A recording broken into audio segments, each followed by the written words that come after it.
titre de l'actualité ce 29 juillet 2020, l'ancien président Laurent Gbagbo a demandé aux autorités ivoiriennes de lui établir un passeport pour entrer en Côte d'Ivoire. Âgé de 75 ans, le président ougandais Yoweri Museveni, au pouvoir depuis 1986, a été officiellement désigné par son parti, le Mouvement national de résistance, à l'élection présidentielle prévue en 2021. Enfin, la Tanzanie a rendu hommage à l'ancien président Benjamin Mkapa, décédé d'un arrêt cardiaque dans un hôpital de la capitale économique tanzanienne.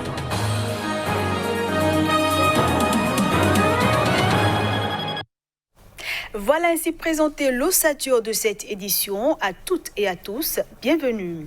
Au lendemain de la nomination d'un gouvernement de 6 ministres, le Premier ministre malien Boubou Cissé a réuni ce mardi son équipe. À cette occasion, il a appelé les dirigeants du mouvement d'opposition M5 RFP à intégrer le gouvernement d'union nationale.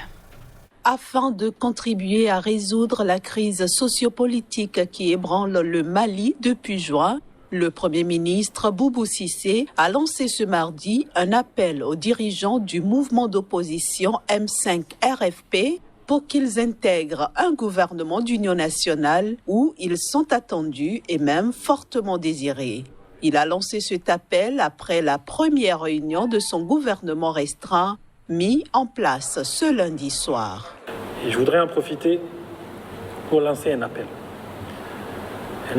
sincère à nos sœurs et à nos frères du M5 RFP et d'autres regroupements. J'aimerais dire ici, et en cela, chacun des membres du gouvernement me rejoint en cela, j'aimerais dire qu'ils sont attendus et même fortement désirés dans ce prochain attelage gouvernemental qui doit être mis en place incessamment. Nous avons conscience que la valeur ajoutée de cet exécutif restreint qui a été mis en place est de pouvoir négocier dans les meilleurs délais la sortie de crise dans laquelle nous sommes.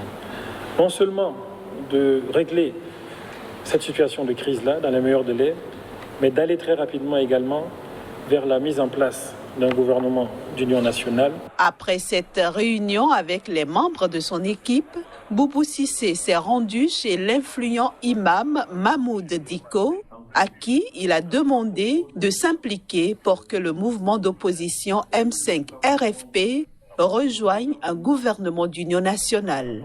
Reconduit dans ses fonctions le 11 juin par le président Ibrahim Boubacar Keïta, le chef du gouvernement malien a constitué un cabinet composé de 6 ministères régaliens qui a pour première mission de former un gouvernement d'union nationale. Cette situation de crise-là, dans les meilleurs délais, Laurent Gbagbo a demandé aux autorités ivoiriennes de lui établir un passeport pour entrer en Côte d'Ivoire. L'ancien président ivoirien est, rappelons-le, en liberté conditionnelle à Bruxelles après son acquittement par la Cour pénale internationale. Dans un communiqué rendu public ce mardi, Maître Abiba Touré, l'avocate de Laurent Gbagbo, a indiqué qu'après plusieurs demandes infructueuses d'établissement de passeport diplomatique auprès du ministère des Affaires étrangères à Abidjan, l'ancien président s'est déplacé auprès de l'ambassade de Côte d'Ivoire à Bruxelles pour introduire une demande de passeport ordinaire et de laisser passer. Le président Laurent Gbagbo compte sur la bonne volonté des autorités ivoiriennes afin qu'il lui soit remis son passeport ou un laissez-passer pour lui permettre de retourner dans son pays, la Côte d'Ivoire, poursuit l'avocate. En effet, à l'issue de son acquittement le 15 janvier 2019 et de la levée des conditions restrictives le 28 mai 2020, il est plus que temps pour le président Laurent Gbagbo de rentrer chez lui, conclut-elle. Le retour de Laurent Gbagbo en Côte d'Ivoire revêt un enjeu politique majeur à 3 mois de l'élection présidentielle. Son parti, le Front populaire ivoirien, le presse en effet de se présenter au scrutin. Le gouvernement ivoirien n'était pas joignable dans l'immédiat pour commenter le communiqué de l'avocat de Laurent Gbagbo. La CPI, qui a acquitté les chefs de l'état de crime contre l'humanité, a refusé une demande de liberté sans condition présentée par Laurent Gbagbo. Elle a cependant assoupli les conditions de sa liberté conditionnelle, l'autorisant à quitter la Belgique où il était assigné à résidence depuis son acquittement. mais à condition que tout pays dans lequel il souhaite se rendre accepte au préalable de le recevoir. De la Côte d'Ivoire, rendons-nous en Ouganda où le président Yoweri Museveni est candidat à sa propre succession. Il a été officiellement désigné par son parti, le Mouvement national de résistance NRM, à l'élection présidentielle prévue en 2021. Au pouvoir depuis 1986, le président ougandais Yoweri Museveni a été officiellement désigné par son parti, le Mouvement national de résistance, comme son candidat aux élections présidentielles de 2021. Mais sa candidature devra encore être approuvée par la commission électorale du pays en novembre prochain. S'il se présente et gagne, Yoweri Museveni sera au pouvoir pendant 5 autres années. Bien que les autres partis n'aient pas encore officiellement annoncé de candidat pour les élections de janvier, son principal adversaire sera probablement le musicien et homme politique Robert Kyagulanyi. Plus connu sous le nom de Bobi Wine, ce dernier semble séduire les jeunes électeurs. En 2017, le parti au pouvoir a fait usage de sa position dominante au Parlement pour voter massivement en faveur de la suppression de la limitation des mandats présidentiels. Cette situation avait amené les opposants à déclarer que Yoweri Museveni avait ainsi eu la chance de devenir président à vie. Le mois dernier, le corps électoral a annoncé que les élections auront lieu en janvier 2021, mais sans rassemblement de campagne en raison de la pandémie de coronavirus. Des campagnes seront menées en ligne et par le biais de la radio et de la télévision, a-t-il déclaré. La radio est la forme de médias la plus accessible en Ouganda.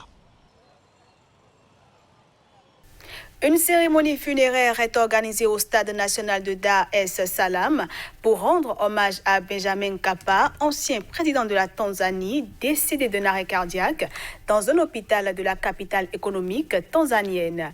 Mkapa a été à la tête du pays d'Afrique de l'Est pendant une décennie, de 1995 à 2005.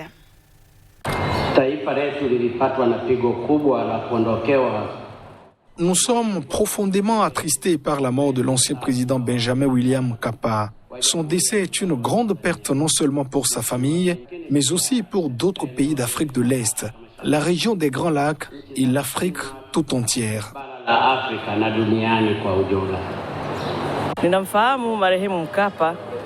Je me souviendrai toujours de Benjamin Mkapa pour ses efforts visant à promouvoir une croissance économique inclusive et une transparence au sein de notre pays. C'était un homme du peuple. Il n'a jamais discriminé qui que ce soit. Il aimait tout le monde. Que son âme repose en paix.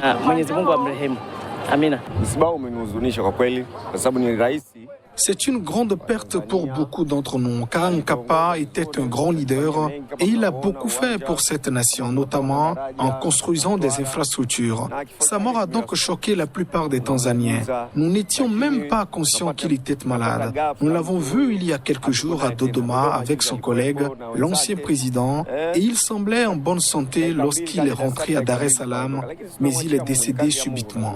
Nous remercions Dieu. On passe cette fois-ci à la revue de presse Afrique.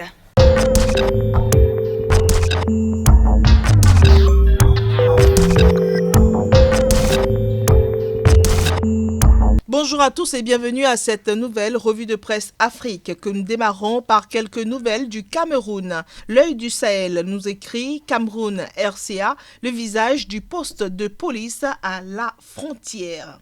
Le jour parle de santé, médecins, les raisons de la colère. Puis nous passons aux nouvelles de la Côte d'Ivoire à prison. Fraternité Matin nous affiche à sa une présidentielle 2020. Ouattara sollicité par les militants du RHDP. Le conseil politique se prononce aujourd'hui. De Fraternité Matin, passons à présent au sursaut Alassane Ouattara, la dernière épreuve pour entrer dans l'histoire. Pendant ce temps, le nouveau réveil nous propose comme titre de forts engagements pris hier devant les diplomates, réforme CEI centrale et CEI locale, Ouattara d'accord. Et à la une du même journal, on peut lire plébiscite dimanche à 99,70% aux conventions éclatées du PDCI RDA.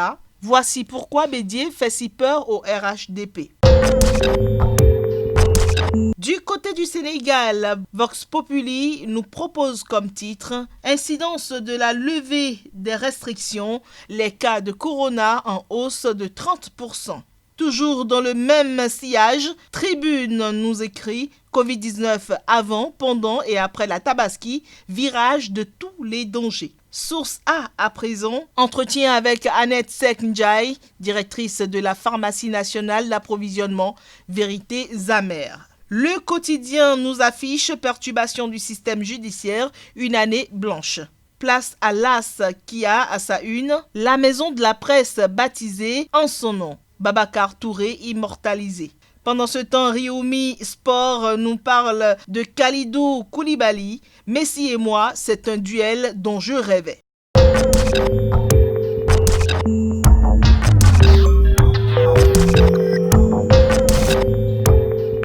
Et c'est sur cette revue de presse Afrique que prend fin cette édition que je vous remercie d'avoir suivi.